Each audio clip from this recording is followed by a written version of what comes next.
Bonjour et bienvenue à cette table ronde virtuelle que j'ai le plaisir d'animer en compagnie de Gonel Daboville, Bernard Landau et David Mangin. L'école d'architecture de la ville et des territoires me fait l'honneur de succéder dans ce rôle à Luc Baboulet, qui la semaine dernière, à cette même heure, animait la première table ronde sur le thème Logement plus grand, mode d'emploi avec François Leclerc, Jacques Lucan et Aude Bisseler, sur un sujet récurrent qu'avait remis au goût du jour les 2 mois de confinement que nous venons de traverser. Alors aujourd'hui, on ne va pas refaire la même table ronde, puisqu'il nous est demandé d'aborder les leçons du confinement, non pas tant du dedans, à travers le logement, qu'on a été contraint de surinvestir ces derniers mois, mais plutôt du dehors, de l'espace public, des transports, des rez-de-chaussée, dont la pratique a été considérablement contrainte les mois derniers. Alors, pour tout vous dire, j'ai hésité à accepter cette proposition car il ne me semblait pas forcément opportun de réagir à chaud et d'improviser des théories urbanistiques définitives à quelques semaines de recul sur l'événement, d'autant que chacun, et moi le premier, a tendance à avoir dans ces événements la confirmation de ce qu'il pensait déjà avant. L'exercice est donc risqué, mais j'ai accepté de prendre ce risque et il y a même 3 éminents collègues qui sont d'accord pour le prendre avec moi.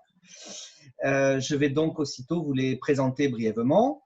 Donc, Gonel Daboville, qui est urbaniste associé de l'agence Ville Ouverte, lauréate des jeunes urbanistes en 2016, très engagée notamment dans le domaine de la concertation.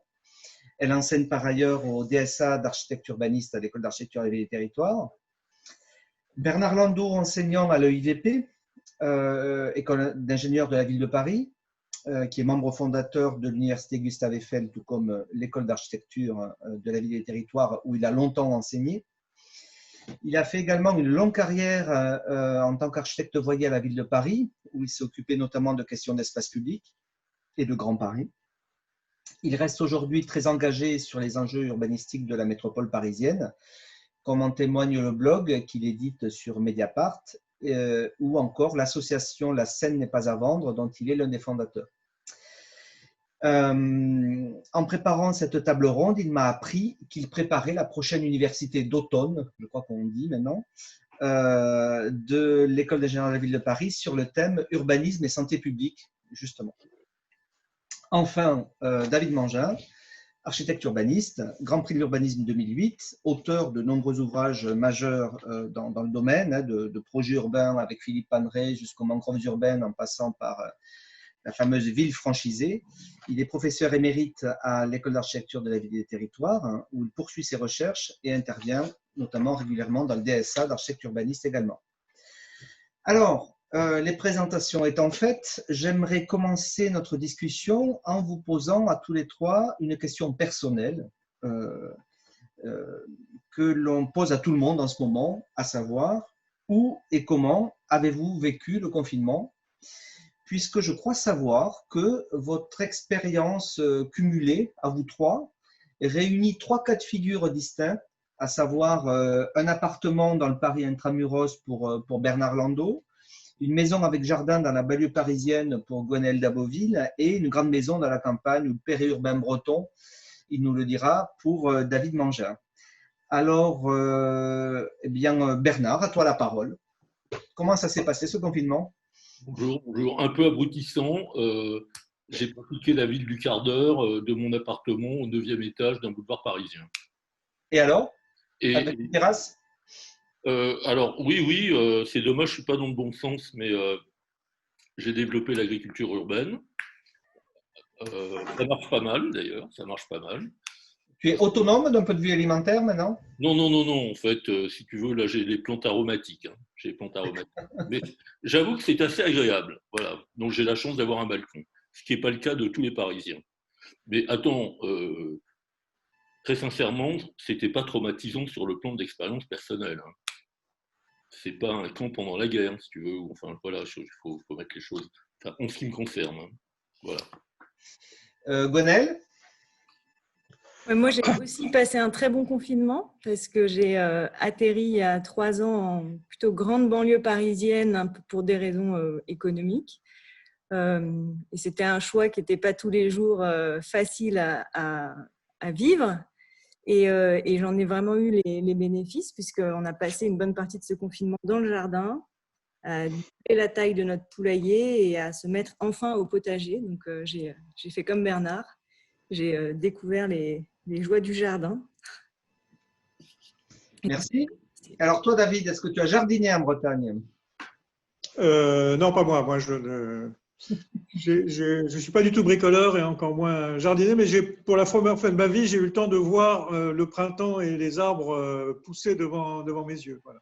C'est pas très passionnant, mais c'est ça. Non, peut-être un peu plus intéressant, c'est que j'ai un peu circulé et pour peut-être équilibrer les fantasmes que les confinés de Paris avaient par rapport à ce qui se passait dans le reste de la France, qui est quand même les 55 millions très majoritaires.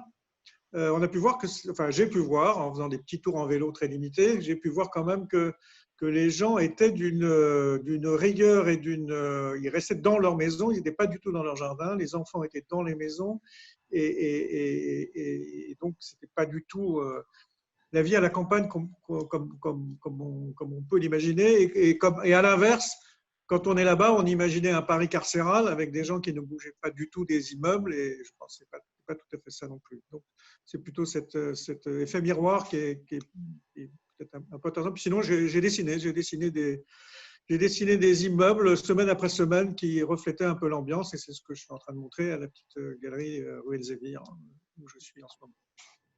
Très bien, David. Je vois que nous a rejoint également, et je ne sais pas s'il sera là tout le long de la discussion, alors je vais peut-être lui donner la parole, Ricardo Abuelwad, qui est là depuis Santiago du Chili. Ricardo, est-ce que tu es là? Oui, je suis là. Ah, bonjour Ricardo. Bonjour à tout le monde. Voilà. Donc Ricardo, est-ce que du coup tu peux nous dire comment ça se passe à Santiago? Vous en êtes? Mais très mal en fait. On est dans les pics du confinement et du nombre des malades en fait qui maintenant augmente chaque jour. Et on est dans un moment très particulier parce que notre ministre de la Santé vient de quitter son poste au milieu d'une critique énorme par la façon dont il a géré la situation. Et, et c'est vrai que c'est dur, en fait. Pour moi, c'est pas vraiment dur. J'habite une maison avec un jardin, mais on est resté là il y a 2 mois. C'est pas facile. D'accord. Et sinon, quelles sont les conditions? Les transports sont fermés? Vous avez le droit de Non, sortir? Comment? non, ça continue encore. Le transport en commun continue. Mais je crois qu'on va commencer une nouvelle phase du confinement qu'on appelle maintenant hibernation, qui veut dire qu'on va vraiment tout couper. Parce que sinon, et le confinement tel que l'a fait jusqu'aujourd'hui, en fait, ça ne marche pas. Donc, je crois que ça va commencer dans le jour qui vient une nouvelle phase, plus stricte en fait. D'accord. Ben, écoute, merci Ricardo. Puis n'hésite pas à intervenir quand tu le souhaites. Et tu peux être là jusqu'à pendant l'heure qui vient. Je peux te redonner la parole à la fin. 1 heure, je crois, oui. D'accord. Bon, avant de partir, tu nous feras signe. J'aimerais avoir ta réaction parce que on va un peu du coup parler un petit peu depuis la France quand même. Et ton avis, ton regard depuis l'hémisphère sud sera très intéressant pour nous. En tout cas, merci beaucoup d'être joint à nous. Un des avantages de ces tables rondes virtuelles. Voilà. Alors, j'aimerais commencer notre discussion alors avant de parler d'aspects très des pistes cyclables, du coworking dans les rez-de-chaussée, je voudrais quand même au préalable prendre un peu de recul avec vous en essayant, alors je sais que ce n'est pas facile, mais de resituer cette crise dans une perspective un peu plus générale. On peut dire que depuis plusieurs années, on a tous pris bien conscience des enjeux des crises environnementales et énergétiques actuelles et à venir, et leurs conséquences notamment en matière d'urbanisme et d'aménagement du territoire. On voit par exemple que les crises liées à des épisodes climatiques de type inondation et plus encore les canicules estivales sont perçues comme des manifestations plus ou moins directes du changement climatique auquel nous nous préparons. Mais je voulais savoir, selon vous, cette crise sanitaire du coronavirus s'inscrit-elle dans cette même perspective? Est-ce que ça participe de ce dérèglement écologique général? Ou bien ça n'a absolument rien à voir, c'est quelque chose de différent. Bernard, peut-être? Bon, je crois que c'est une question très, très pertinente. Intuitivement, je dirais pas scientifiquement, mais quand même, on a lu beaucoup d'articles sur la génération des dernières pandémies, dont celle-ci est inédite et mondiale, mais il y en a eu d'autres avant. Les maladies, les zoonoses, enfin, ces questions de développement de nouveaux virus accélérés évidemment par nos modes de vie, la mondialisation, les échanges, les flux, une société de flux. Et oui, moi je pense que tout ça, même si on ne peut pas tout mettre dans une même famille, chaque épisode est singulier, mais ça participe, je crois, d'une évolution plus globale et quelque part, c'est sans doute une première expérience et il y en aura d'autres types. David? Non, surtout, ce qui est frappant, c'est que, quand même, reconnaissons-le, on n'avait pas prévu, pas tellement, bon, les scénarios de pandémie, ça existait, mais le confinement, c'est-à-dire la stratégie de réponse et 4 milliards d'humains se retrouver bloqués chez eux, je ne crois pas me souvenir avoir vu des films de science-fiction qui racontent cette situation. Donc, à cet égard, quand même, on doit reconnaître que c'est absolument incroyable. Personne n'a imaginé une planète comme ça. Enfin, donc là, je parle plutôt des réactions à l'événement.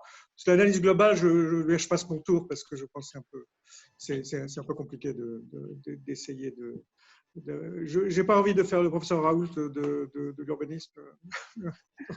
Les cheveux assez longs. Gonel, qui a les cheveux plus longs. Moi, je n'ai pas d'avis scientifique, évidemment. J'ai beaucoup de mal, et je ne sais pas si c'est parce que c'est quelque chose qui reproduit une pensée antérieure, mais j'ai beaucoup de mal à dissocier cet événement-là des enjeux climatiques qu'on connaissait et qu'on annonçait, qu'on commençait tout juste à toucher du doigt du point de vue de la prise de conscience générale. Je crois que ça fait quelques années que en France, les épisodes de canicule nous permettent de parler de quelque chose qui n'est plus une projection effrayante et virtuelle, mais qui est une expérience commune. Et donc, moi, il me semble que ce qu'on vit là, ça participe de ces mêmes logiques.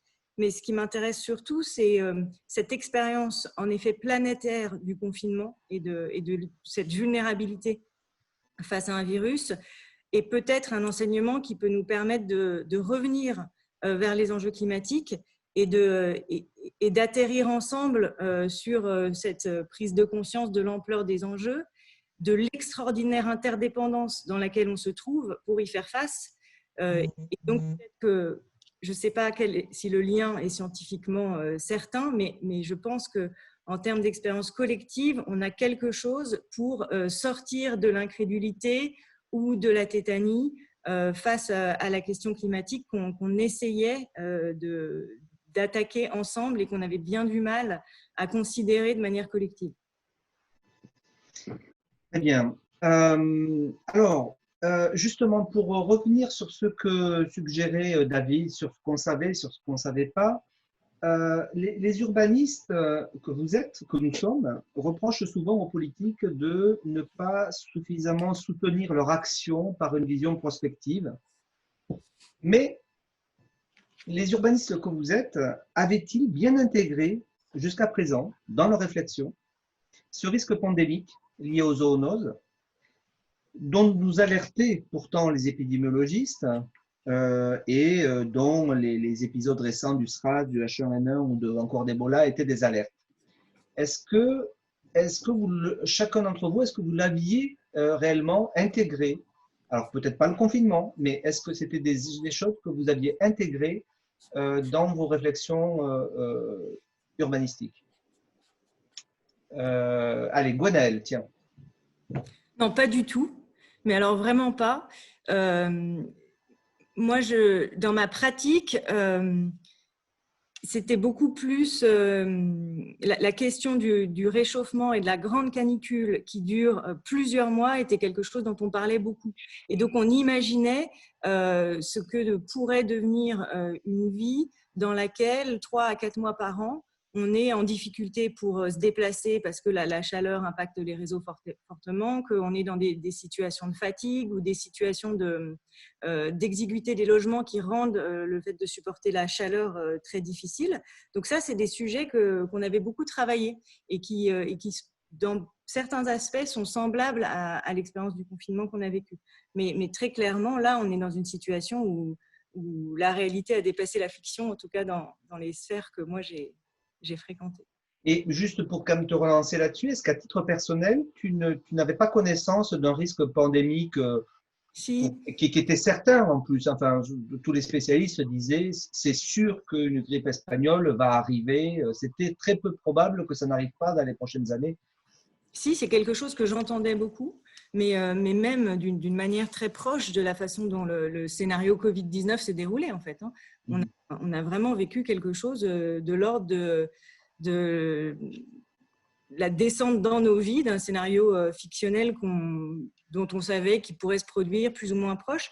Mais c'est quelque chose, c'était pas encore sérieux de raisonner comme ça quand on était concrètement dans un travail de prospective territoriale ou même de planification, alors qu'on commençait à parler sérieusement de phénomènes de canicule, etc. David? Évidemment, très honnêtement, pas du tout. Pas du tout. Ça s'explique. Enfin, je pense qu'on a quand même un début d'explication avec la grande enquête que les journalistes du Monde ont faite sur l'affaire des masques. C'est-à-dire qu'on a basculé comme priorité sur l'affaire du terrorisme depuis une dizaine d'années, grosso modo. Et donc, tous les problèmes de sécurité, y compris ces fameux rapports d'experts qui maintenant avaient tout prévu, ils ont été mis sous le coude parce que ce n'était pas la priorité des priorités. Et à cet égard, je pense quand même une des grandes conséquences, si on passe à l'épisode actuel et futur, une chose en revanche qui, moi, m'alertait beaucoup depuis 10 ans aussi, c'est l'affaire du numérique, de la smart city et de la surveillance des populations. Et là, le coup d'accélérateur, ça, de cette manière, on attendait un prétexte, c'est celui-là, et on savait que c'était sur la santé que les GAFA travaillaient pour faire passer tous les processus de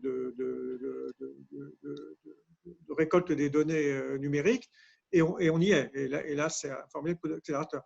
Donc ça, on le voyait venir, si j'ose dire. On voyait venir que c'était peut-être avec le levier de la santé que ça pouvait se développer, parce que c'était aussi dans les arguments de la Smart City, la Safe City, d'une certaine manière. Et donc là, on y est. Mais évidemment, pas la forme que ça a pris, comme je l'ai dit au début. Et dans ton cas, par exemple, toi qui as travaillé notamment sur Châtelet-Léal, c'était pas du tout évoqué, mentionné? Tu n'avais pas du tout abordé? Non, où c'était des affaires de gaz toxiques dans le métro, si tu veux. Voilà. Mais c'est toujours les affaires d'attentats et de terrorisme qui a dominé l'affaire des risques, me semble-t-il, malgré évidemment des tas de gens qui se préoccupent de la montée des océans et de l'environnement. Mais c'est quand même ça qui, au quotidien, on voyait venir dans l'urbanisme de tous les jours et dans les dispositifs de tous les jours. Très bien. Bernard, alors toi qui me dis lire beaucoup en ce moment sur la question de l'urbanisme et de la santé publique, sans remonter à l'hygiénisme, est-ce qu'il n'y avait pas quand même malgré tout des personnes qui réfléchissaient un peu sérieusement à ces questions depuis un certain temps? Alors, bon, déjà, moi, à titre personnel, d'abord, j'étais, depuis 2002-2003, j'étais quasiment tous les ans ou tous les 2 ans en Asie. Et donc, j'ai vu comment en Asie, quand même, des questions de risque sanitaire et l'épidémie était, je ne dis pas que culturellement ancrée dans la vie des habitants, mais il y avait déjà une sorte d'habitude à cette question de risque de développement de crise sanitaire. Par contre, sur les questions d'urbanisme et santé, là, moi, à titre personnel, ça fait 3-4 ans que je suis les groupes de travail. Il y en a quand même pas mal. Ils sont discrets, mais je pense qu'ils vont prendre beaucoup plus d'importance, qui travaillent sur ville et santé publique. Ils étaient discrets jusqu'à maintenant. Je pense qu'ils vont revenir beaucoup plus sur le devant de la scène. Et enfin, là, on aborde vraiment beaucoup de sujets en même temps. Il y a évidemment ce qu'a dit David sur la Smart City, mais il y a quand même pas mal de chercheurs, si vous voulez, notamment dans les milieux médicaux, mais aussi autour des ARS ou d'un certain nombre de mouvements qui étaient peu connus, qui ont travaillé au moins sur 2 choses. La première, c'est toutes les maladies chroniques qui sont les nouvelles caractéristiques de la santé des populations urbaines, ou plus largement des populations des civilisations modernes actuelles, qui sont des maladies nouvelles qui sont typiques de nos modes de vie, hein, donc le diabète, l'obésité, les allergies, et qui pèsent très lourd dans les comptes de la sécurité sociale et dans les nouveaux soins chroniques auxquels sont confrontées nos sociétés. Ça, c'est assez présent, même si les urbanistes ne s'y sont pas intéressés directement, mais on voit bien comment, dans la résurgence, par exemple, de l'enthousiasme pour la marche à pied, à peu près à tous les âges, et notamment à partir d'un certain âge, et la question de la marchabilité, cette question est quand même présente dans les discours depuis assez longtemps, je pense. Et sans vouloir ensuite faire de longs développements, si vous voulez, moi je crois maintenant que la question de l'urbanisme et de la santé a toujours été historiquement très très présente. Elle est présente encore après la Seconde Guerre mondiale avec les questions d'épidémie, de tuberculose, d'aération, de soleil. Et nous avons béatement pensé depuis les années 70 que cette question n'était plus un problème, que les antibiotiques et que la science pouvaient aujourd'hui résoudre tous les problèmes de santé, qu'il n'y aurait pas de nouveaux problèmes de santé comme celui que nous venons de vivre. Or, quelque part, alors les causes, oui, moi je pense que les causes, c'est pas que le réchauffement climatique, hein, on voit bien qu'à peu près toutes les épidémies qui se sont développées nouvelles viennent des rapports entre l'homme et la nature. Un certain nombre d'animaux et des virus se développent et ensuite ils partent très vite. Donc ça, c'est quand même quelque chose qui est à cette échelle-là un peu nouveau, hein. Rappelons-nous de la façon dont les coloniaux, enfin les Espagnols avec 3 germes, ont pu coloniser l'Amérique latine et décimer des populations. On est quelque part, sans faire de parallèle, si vous voulez, sur des questions qui résurgissent, qui vont être des questions qui sont nouvelles, et moi je pense qu'il faut qu'on les prenne très très au sérieux. Voilà, donc les urbanistes doivent y réfléchir. Je suis, mais alors, quelque part, je tombe de ma chaise quand je lis, pour ne parler que de Paris, le contenu de l'accord qui a été signé, si vous voulez, par la nouvelle municipalité élue, qui semble-t-il, découvrant, grâce au confinement de cette épidémie, tous les risques de notre société trop dense, du fait que, un changement de discours, lisez les textes, hein, c'est-à-dire ça vaut quand même le coup de lire les textes, de ce que l'on ne pouvait pas lire il y a 3 ou 4 ans, sauf à se faire traiter d'utopiste, gauchiste ou d'être à côté de la plaque. Donc je crois qu'on a un vrai sujet devant nous sur lequel nous devons travailler. Très bien. Donc, alors sur ce point, j'avais une question à laquelle tu as commencé à répondre sur, en gros, est-ce que tout ça c'est une parenthèse, on va trouver le vaccin et puis c'est terminé, puis après on aura les masques, ou bien si ce sont des enjeux qui devront être pris en compte durablement désormais dans notre façon d'envisager la ville et le territoire. Donc toi, tu as répondu, tu penses que ça sera maintenant un incontournable. Comment, dans le futur, Gwenaël, par exemple, vois-tu à l'avenir, et au-delà même une fois qu'on aura le vaccin, si on l'a un jour, mais ce qui est quand même probable pour ce coronavirus, comment tu vois la manière dont ces préoccupations pourront s'inscrire durablement dans les pratiques de l'urbanisme? Moi, je ne sais pas dire si c'est une parenthèse ou pas. Ce qui me paraît certain, c'est que c'est de notre responsabilité de ne pas permettre que ça le soit, en tout cas dans le champ de nos pratiques à nous.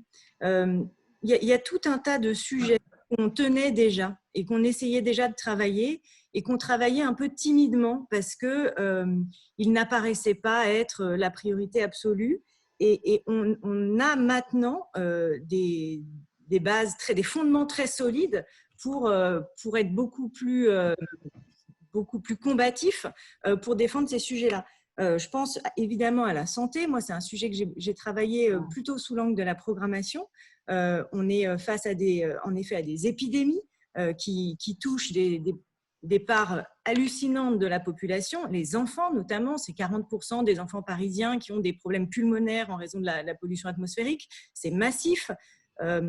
Et ces sujets-là ont commencé timidement à les travailler en programmation, notamment avec la question du sport santé, qui nécessite qu'on transforme complètement nos manières d'accompagner les pratiques sportives en ville et de sortir d'une logique équipementière et d'être plutôt dans une logique où la ville elle-même est support de pratiques sportives. Donc ça, c'était quelque chose, ça fait 10 ans qu'on en parle, mais c'était timide, ça paraissait un peu superflu. Je pense à la question du bruit. On s'est tous rendu compte de cette différence presque assourdissante de pouvoir vivre dans le calme enfin.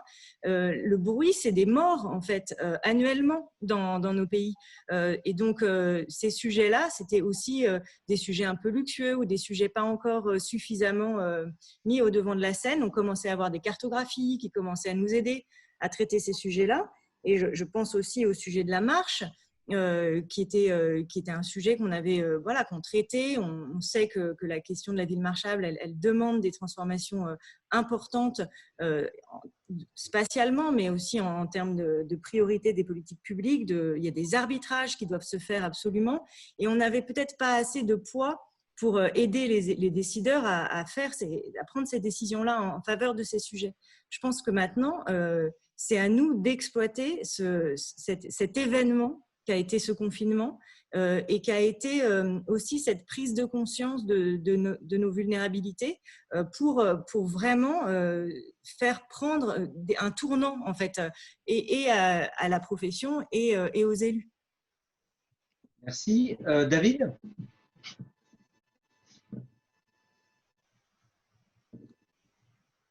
Ah, David. David. L'image est figée. Ah, ça y est. David? Oui. Non, moi, je suis assez moyennement optimiste, hein, mais surtout ce qui me frappe surtout, c'est que tout ce dont on parle, c'est principalement des mobilités, et on parle de réaménagement d'espace public, c'est-à-dire des choses très circonscrites à nouveau, et même quasiment parisiennes, d'une certaine manière.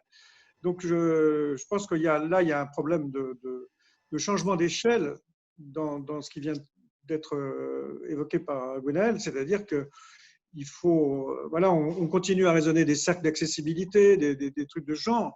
Je pense qu'il faut vraiment changer d'échelle si on reste sur la question des vélos, sur des véloroutes qui soient vraiment substantielles et qui soient des vraies alternatives sur des échelles bien plus grandes. Voilà. Donc, ce qu'on peut espérer, c'est ça. Moi, je pense qu'il faut raisonner de façon assez pragmatique et réaliste avec la ville ou avec les métropoles telles qu'elles sont.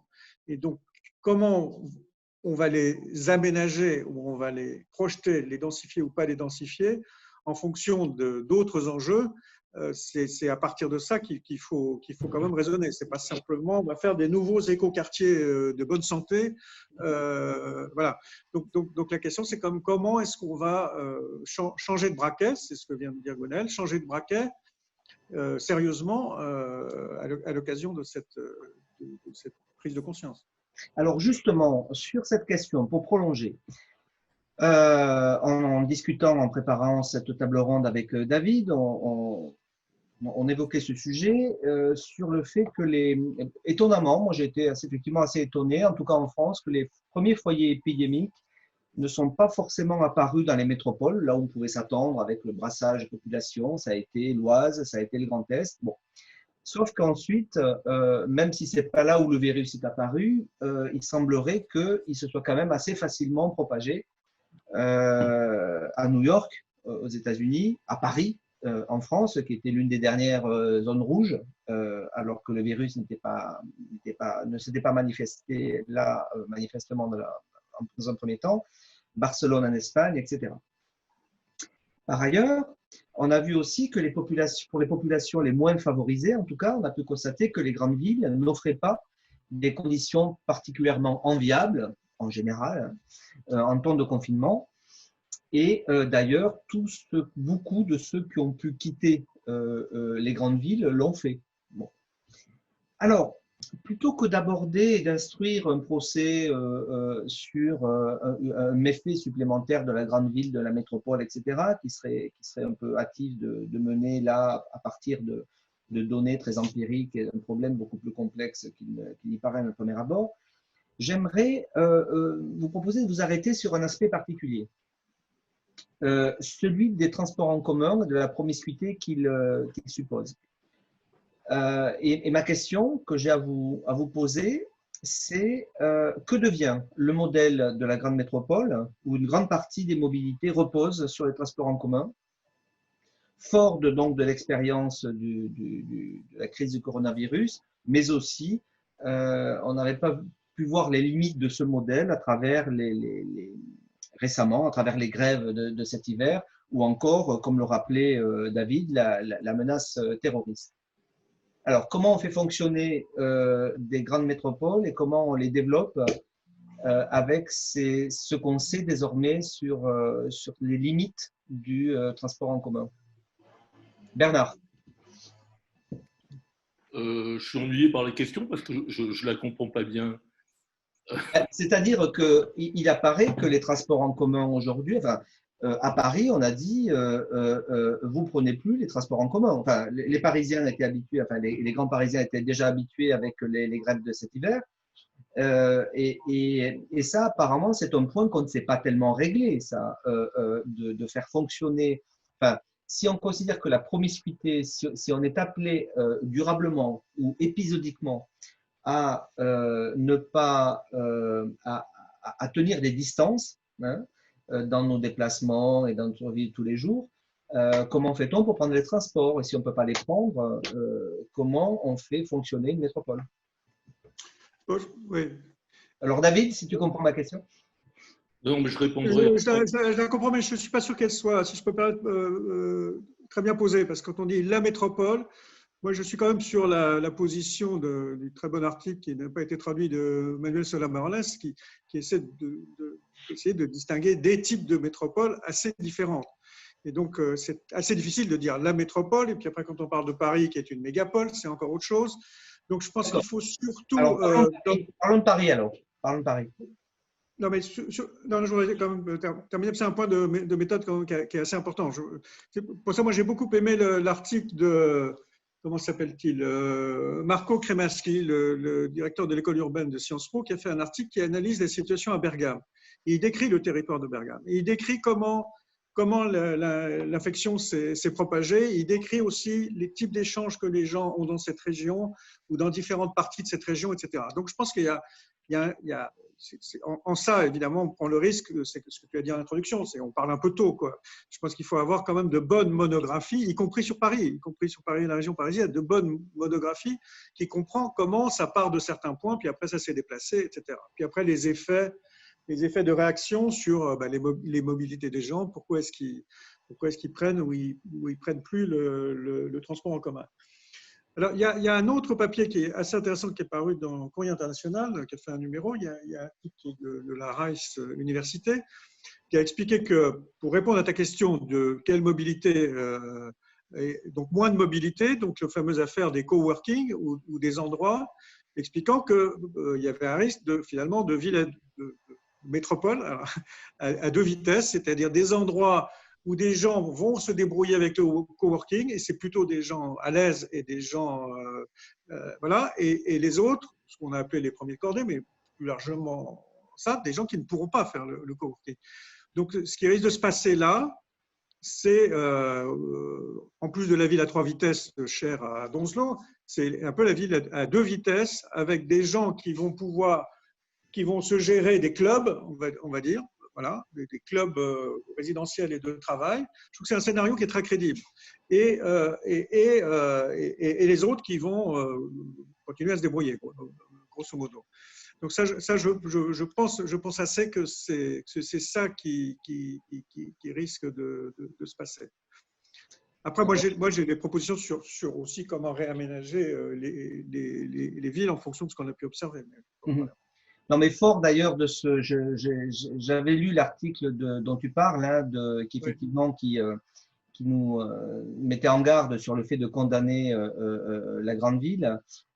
Simplement, il explique que, je le cite, ce n'est qu'au niveau de la coprésence physique telle qu'on la trouve dans les transports en commun que la densité de la population conduit directement à une intensification des contacts humains. Donc, il y a quand même là un problème spécifique. Et je trouve que dans le débat, on a un peu évacué la question des transports en disant ne les prenez pas, préférant d'autres modes, et on en parlera, mais que leurs limites, notamment de distance, sans forcément s'intéresser à ce sujet. Pendant le confinement, Paul Landauer, un de nos collègues de l'école d'architecture, avait, je ne sais pas s'il est là d'ailleurs, s'il est là, il pourra en parler, avait envoyé un post sur Facebook très intéressant en disant mais pourquoi plutôt que de dire ne prenez pas les transports, on ne dit pas on double la capacité, on réouvre des lignes, on fait circuler des bus pour permettre à tous ces gens qui doivent se déplacer sur des distances supérieures à 10 km de se déplacer. Et ça, dans le débat public, je n'ai pas l'impression que cette question ait été beaucoup posée. À part l'éloge de la marche et du vélo, on n'a pas beaucoup entendu ces questions-là. Et je reviens parce que, si tu veux, je ne suis pas persuadé que méthodologiquement, là, on pose la question dans les bons termes. On a confiné parce qu'on n'avait pas d'autre choix. Donc, la question qui est posée, ce n'est pas celle de l'urbanisme, c'est celle du système de soins, du système de santé, de la prévention, de la capacité des hôpitaux. Pourquoi on a confiné? On a confiné parce que les hôpitaux n'auraient pas été en capacité de soigner les gens très vite si ça s'était développé. Et donc le confinement, c'était pas plus d'1 kilomètre de chez vous. Donc à part les gens qui devaient prendre des transports avec un certificat expliquant pourquoi ils devaient prendre ces transports, les autres, si tu veux, que ce soit en transport en commun, en bus pour faire 2 stations, à pied ou en vélo, à Cerverette en Lozère ou à Paris-Gobelin dans le 13e, c'était le même problème. Donc là, il y a quelque chose que je ne comprends pas bien, si tu veux, dans la façon dont tu introduis le problème des transports. Alors ensuite, évidemment, en période, je dirais, normale, ça va certainement changer beaucoup de choses. Moi, j'ai eu l'occasion d'en parler avec Yokami Nagai sur la façon d'ailleurs dont la RATP a réfléchi à organiser une certaine distanciation dans les transports. Donc ça pose les questions de capacité, de rythme, de nombre de métros. Mais enfin, sauf à me tromper, le confinement, ça a été l'arrêt de toute activité. Oui, mais alors, l'arrêt de toute activité. Non, mais Bernard, là-dessus, il y a 2 choses effectivement à distinguer. Il y a eu la période de rester chez vous, où on restait chez nous. Donc, on ne prenait pas le métro, on ne prenait rien, on restait chez nous. Bon. Et puis après, il y a quand même eu toute la période qui a suivi, qui était de dire restez prudent. Et dans le rester prudent, alors autant on peut imaginer que le rester chez vous était un moment un peu singulier, qui était une sorte de sauf qui peut, de pis-aller, dont on espère qu'il ne se reproduira pas. Le rester prudent, par contre, risque de se reproduire. Et c'est-à-dire de voir un peu, de préconiser les fameuses mesures de distanciation physique qui, elles, perdurent au-delà du confinement. Et dont certains pays, d'ailleurs, qui n'ont pas appliqué le confinement, ont appliqué la distanciation physique. Et on s'aperçoit qu'un des problèmes majeurs pour la distanciation physique, c'est la promiscuité des transports en commun. enfin, qui est d'ailleurs, promiscuité des transports en commun, qui est d'ailleurs un problème, même en temps normal, d'un point de vue du confort, mais qui devient un problème sanitaire un peu aigu en période pandémique, hors même confinement. Voilà, moi je distinguerais la période de strict de confinement. Gonel? Oui, moi je voulais dire les transports en commun, c'est 22% des déplacements quotidiens en Île-de-France. Donc on est sur un mode de transport qui de toute façon d'abord n'est pas majoritaire et puis doit absolument être pensé dans son intermodalité, dans sa connexion aux autres. Il me semble que la question qui se pose, elle est en période de déconfinement pour le coup, c'est exactement la même que celle du report modal entre la voiture et le vélo. C'est qu'évidemment qu'on va avoir une part de la population qui devra toujours prendre les transports en commun, de la même manière qu'on aura une part de la population qui devra toujours prendre son automobile. Souvent, c'est les mêmes, c'est juste à d'autres moments de leur vie pour des raisons différentes. Mais la question est de permettre à ceux qui ont absolument besoin de les prendre, qu'ils puissent le faire dans des conditions de sécurité optimales. Donc, en fait, c'est évidemment en travaillant sur les transports en commun qu'on va réussir à améliorer les choses, mais c'est aussi et peut-être surtout en travaillant sur les autres modes. Et si ces autres modes sont possibles, confortables, acceptables, sûrs, etc., alors on va se retrouver avec les personnes dans les transports en commun qui sont absolument dépendantes de cela. Donc, c'est toujours une réponse globale. Donc, savoir si tant de personnes ne peuvent pas faire du vélo parce qu'en effet, elles travaillent à 17 km de leur lieu de résidence, très bien. Mais il y en a quand même un nombre considérable qu'on pourrait faire basculer sur d'autres modes et qui ne le font pas aujourd'hui pour des raisons complètement légitimes parce qu'on est sur des aménagements qui le découragent absolument.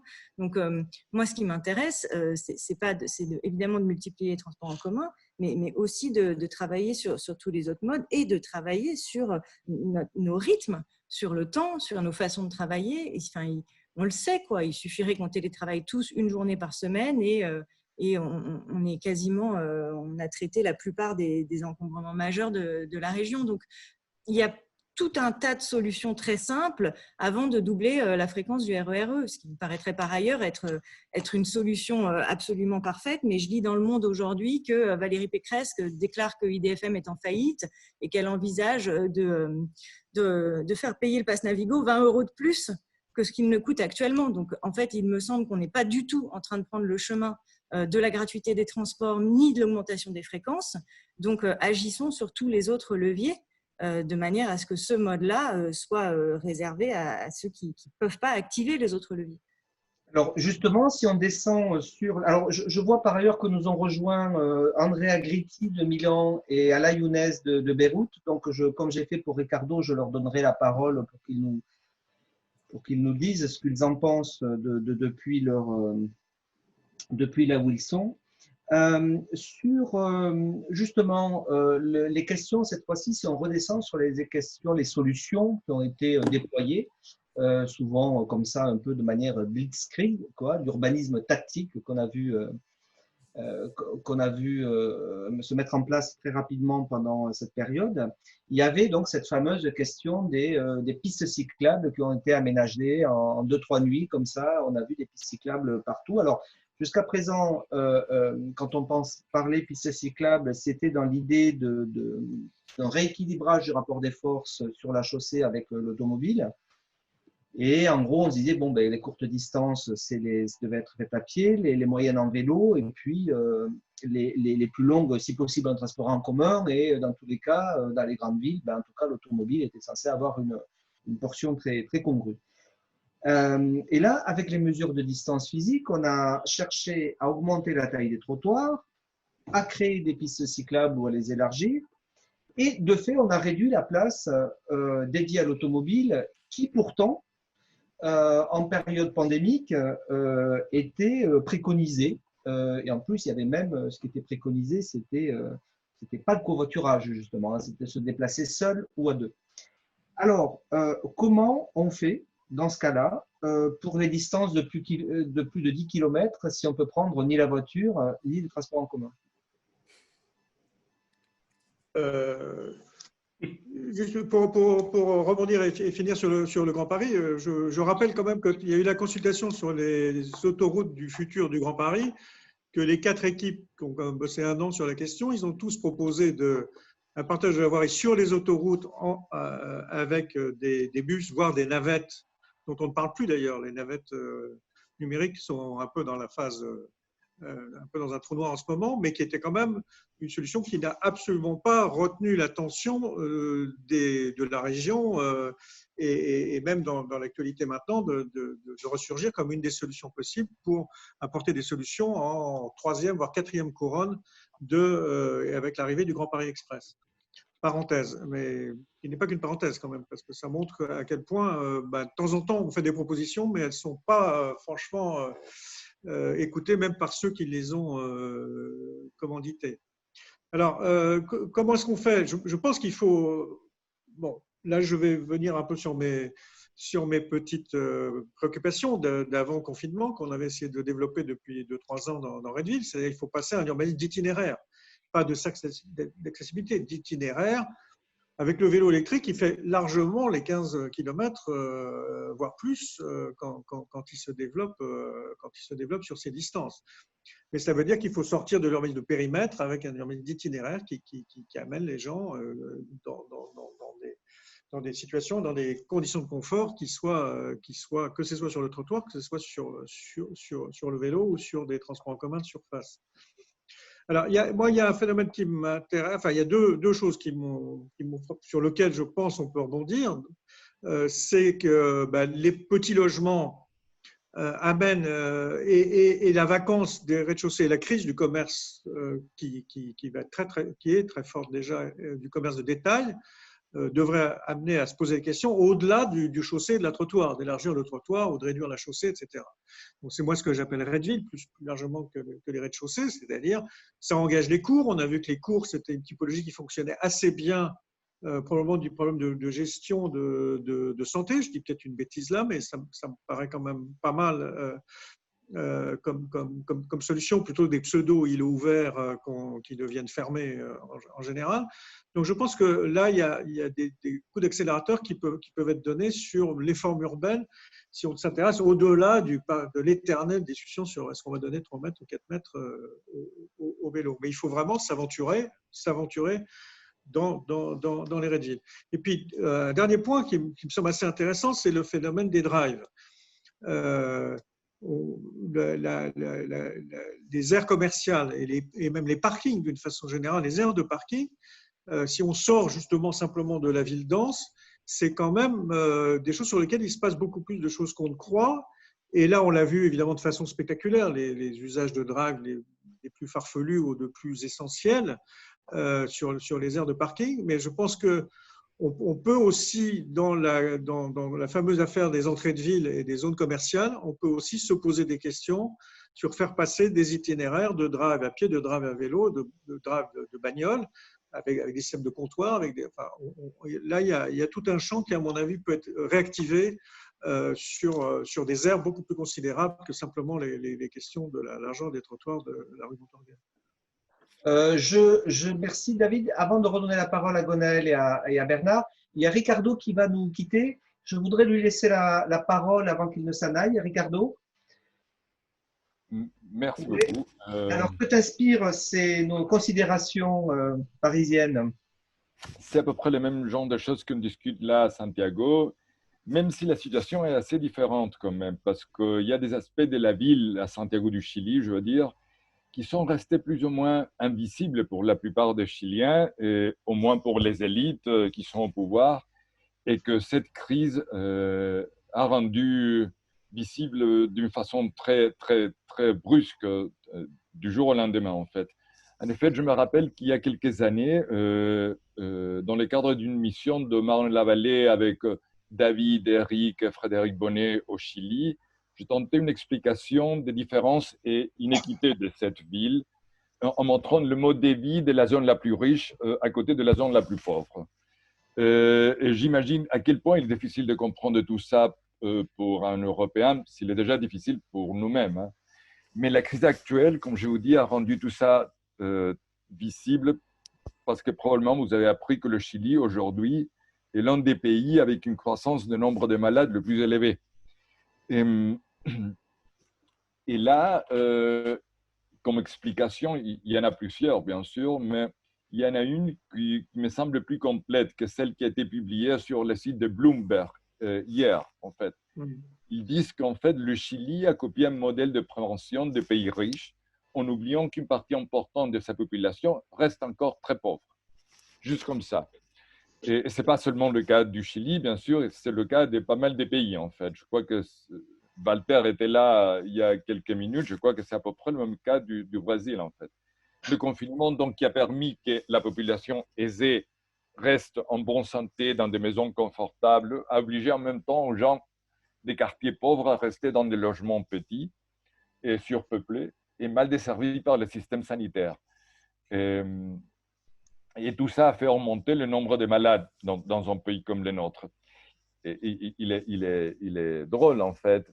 C'est pas drôle, bien sûr, mais c'est intéressant que le ministre de la Santé, je viens de vous dire en fait qu'il a quitté son poste il y a 2 jours, il a avoué dans une émission de télé qu'il n'était pas vraiment au courant du niveau de pauvreté qui existait encore dans le pays. Et c'est étonnant quand même d'écouter une chose comme ça. Mais je crois que l'avantage, s'il y en a une en fait, l'avantage d'une crise comme celle du coronavirus, c'est qu'elle va permettre, à mon avis, de rendre évidentes des choses et de le placer au centre d'une discussion urbaine, des choses qui étaient plus ou moins cachées jusqu'ici, et surtout à cause d'un récit des succès économiques dans des pays en voie de développement qui ont tendance à cacher tout ça parce que ce n'est pas agréable de dire des choses comme ça, mais qu'aujourd'hui, on ne peut pas cacher. C'est tout ce que je voulais vous dire. Très bien, merci, merci Ricardo. Écoute, ça nous a fait très plaisir de te revoir à cette occasion, même si on aurait aimé d'autres occasions. Voilà, à bientôt. À tout à l'heure. Bernard Gonel, sur cette question que je posais et qui a été largement prolongée par David sur ses choix de partition de la chaussée, mais au-delà, effectivement, la question des rez-de-chaussée. Moi, j'ai été… je trouve alors nos étudiants d'ailleurs du DSA d'architecture urbaniste aussi ont découvert des choses assez étonnantes dans ces périodes, surtout dans cette période post-confinement, quand seules les terrasses étaient permises en Île-de-France. Et ils ont pu voir à Coignières, là, je dis ça parce que David sait ce dont il s'agit, puisqu'il a suivi un peu ce travail, dans les zones commerciales, dans les zones d'activité, les gens mettaient des tables dehors, investissaient l'espace public. Moi, j'ai vu des rez-de-chaussée médicaux habituellement assez tristes, avec des portes fermées, des fenêtres tamisées, s'ouvrir et mettre des tables de salle d'attente sur le trottoir. Voilà, j'ai vu des choses assez étonnantes là-dessus. Donc voilà, est-ce que vous inspire, qu'est-ce que vous avez appris de cet épisode-là sur cette question de l'occupation de l'espace public et au-delà, voir pourquoi pas de celle des rez-de-chaussée. Moi j'avais envie si Claude, je pouvais partager mon écran, ce serait super parce que en réaction à ce que disait David Mangin, je voulais parler il y a une image qui a été très forte pendant le confinement, pour le coup sur les territoires périurbains, c'était le temps passé par les personnes quand elles vont faire leurs courses, puisqu'on ne peut plus entrer dans le supermarché comme on y entrait avant. Et donc, tous ces espaces de parking sont devenus des espaces de séjour. Où on a été obligé de passer une demi-heure, 1 heure. On a vu des choses assez impressionnantes. Et c'est des espaces que je regarde depuis très longtemps aussi. Donc là, je vous montre un parking qui se trouve à Sevran, où en effet, quand on s'arrête sur ces lieux-là, sur ces nappes, qui sont fabriqués pour stationner la voiture et puis hop, la personne est ravalée dans le centre commercial. En fait, c'est des lieux qui sont des lieux d'usage importants. Il faut juste les regarder et les répertorier. Ici, des personnes qui attendent à la suite d'un rendez-vous à l'hôpital, parce qu'il y a un hôpital juste à côté. Et donc, en fait, ce parking, c'est une salle d'attente, une femme enceinte ici, c'est une maternité juste à côté. C'est un lieu où on est déposé avant d'aller à l'hôpital et où on attend la personne qui vient nous chercher en voiture après la sortie du rendez-vous. C'est certain qu'on va peut-être, avec cette transformation de paradigme où on arrête de regarder que le flux et on est obligé de s'intéresser au séjour parce qu'on est obligé de gérer l'attente et le nombre qu'on est dans les intérieurs, on va pouvoir peut-être redonner de la vie, de la qualité à des espaces qui étaient déjà des lieux d'usage, mais qu'on voyait très peu, parce qu'il y avait un aménagement qui était d'abord conçu pour la voiture. Donc ça, je suis tout à fait d'accord avec ça. Et quand on rentre dans la profondeur, je voulais aussi raconter ce qu'on a vu quand même pendant ce confinement, c'est qu'il y a des formes urbaines qu'on déconsidère ou auxquelles on ne s'intéresse pas beaucoup, qui ont assez bien fonctionné. Donc ici, c'est une image d'un grand ensemble. Et le statut de ces espaces intérieurs qui ne sont pas la rue, qui ne sont pas le trottoir, qui ne sont donc pas des espaces de flux où la question du côtoiement va se poser de manière un peu problématique quand on est en épidémie, ces lieux-là, ça a été des lieux de ressources énormes et des lieux dans lesquels on a assez bien géré en fait la distanciation physique. Et donc, il me semble que là aussi, dans le pays de l'ANRU, qui peut assez souvent regarder trop rapidement et sans les considérer à leur juste valeur, ces espaces-là, on va pouvoir aussi considérer les choses différemment. Et puis, je pense à tous ces intérieurs d'îlots, ça c'est encore une image pendant le confinement, qui, comme dans les grands ensembles, ont fonctionné assez bien. Ici, c'est à Boulogne, mais je sais que beaucoup d'ensembles des années 70 qui ont des îlots intérieurs ont très bien marché pendant le confinement et ont été réappropriés par les habitants. C'est tout ça, ce qui se passe derrière le premier front bâti et ce qui se passe dans cette épaisseur-là de l'îlot, c'est des espaces qui reprennent de l'intérêt et qu'il va falloir qu'on regarde aussi un peu différemment. Et ça, c'est assez enthousiasmant, moi, je trouve. Merci. Tout à fait. Merci beaucoup, Gonel. Formidable. Bernard, et puis après on laissera comme l'heure tourne et les gens veulent aller dîner probablement. Bernard, quelque t'inspire et j'aurais une dernière question aussi, c'est à laquelle tu pourras répondre à la fin, c'est sur quoi tu as changé d'avis depuis cette crise en matière d'urbanisme, si possible. Eh bien, écoute, je vais peut-être commencer par la dernière question. Non, mais parce que d'abord, je trouve que ce sur quoi travaille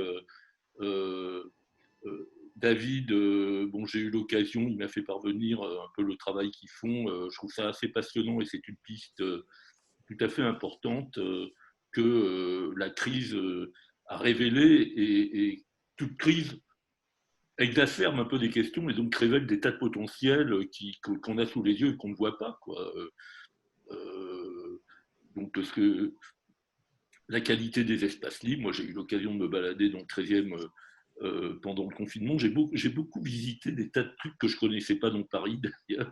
C'était intéressant de découvrir ces espaces comme des décors où il y avait finalement beaucoup moins de vie qu'avant, mais on voit tout de suite qu'il y a quand même encore des potentiels d'espace absolument incroyables qui ne sont pas utilisés au potentiel, enfin, et aux qualités même qu'elles ont. Donc l'alignement auquel on est revenu théoriquement à Paris dans les années 70 comme étant le nec le plus ultra de la formation de la ville, et le trottoir, le seul espace, quand bien même on l'élargirait pour prendre un peu de place pour la bagnole, ce n'est pas le seul espace mobilisable à d'autres usages et d'autres façons de vivre.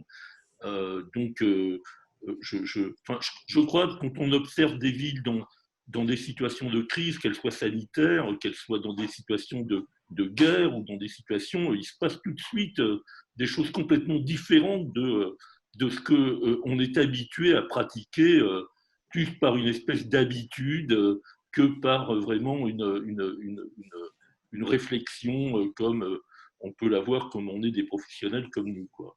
Alors, moi, je suis. Non, c'est David qui a dit qu'il est un peu pessimiste et en même temps optimiste. Je bon, déjà, enfin, je ne peux pas m'empêcher de faire un peu de politique, hein. Je trouve qu'on est quand même dans une situation assez inédite sur la façon dont est interrogé notre modèle de développement au sens large du terme. Donc ceci a forcément des conséquences sur l'organisation et les formes urbaines, mais comme l'a dit d'ailleurs David, les formes urbaines, si vous voulez, elles durent beaucoup plus longtemps que nos vies, et les bâtiments sont là, donc il faut réfléchir avec ce qui existe. Et la rue de Belleville, c'est pas une rue de Clichy-Montfermeil ou une rue ou des espaces de Montreuil. Donc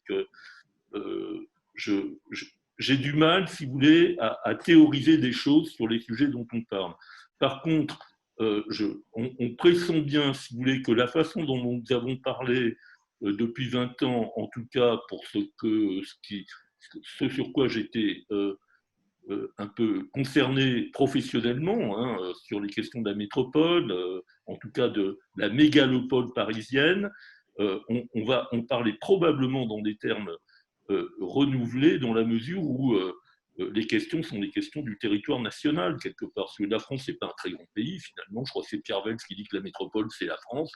Je veux dire, la région d'où est partie la pandémie en Chine, c'est grand comme la France, en réalité. L'État qu'ils ont fermé, ils ont fermé un État qui fait 55 millions d'habitants, avec une grande ville au milieu, et c'est un peu plus. C'est la France, en réalité.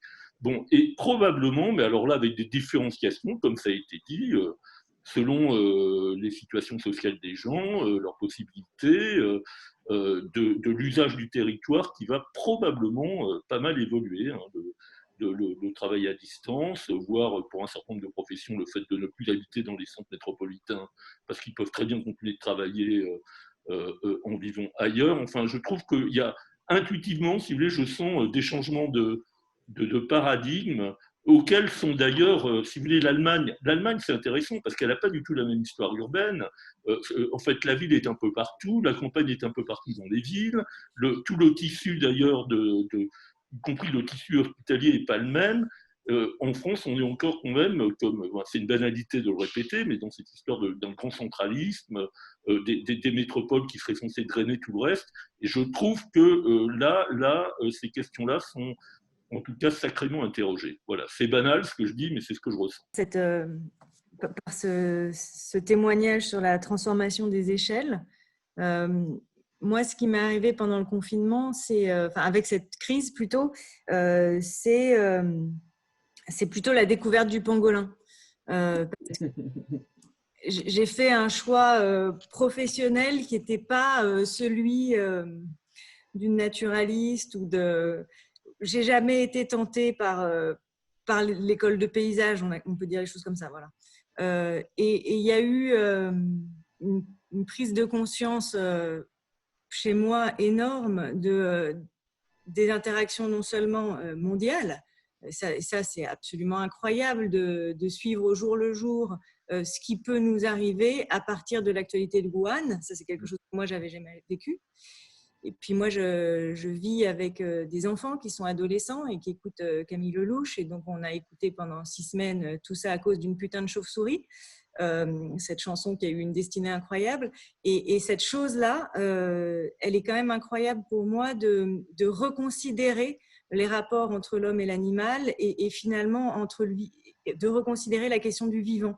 Et donc, pour moi, c'est vraiment le grand enseignement de cette crise-là. Et comme urbaniste, je pense que c'est un virage dans ma pratique où c'est absolument quelque chose qu'il faut que je pense mieux et que je pense autrement. Du coup, moi, j'ai passé mon confinement à écouter Philippe Descola, dont les cours au Collège de France sont disponibles. Et il y a tout un chapitre qui s'appelle « Cosmopolitique de la territorialité » et qui raconte ça, comment les territoires se composent à partir de ces interactions-là, du vivant au sens large. Et on a tous vécu ça, une recomposition de nos territoires avec cette question-là du vivant. Et puis, je voulais vous laisser en vous disant, il y a un livre qu'il faut lire, et je remercie ceux qui m'écoutent et qui me l'ont offert, qui s'appelle « Croire aux fauves », qui est le livre d'une anthropologue, une élève de Descola qui s'appelle Natassa Martin et qui raconte son aventure. Elle a été dévorée par un ours, mais elle a survécu. Et donc, elle raconte cette recomposition aussi de son être avec un monde où l'homme et l'animal ont des interactions bien plus importantes que celles qu'on considère dans notre monde occidental. Et là, il me semble que le pangolin a agi très, très fort et nous oblige à des repositionnements anthropologiques assez radicaux et donc à une pratique de l'urbanisme aussi tout à fait différente.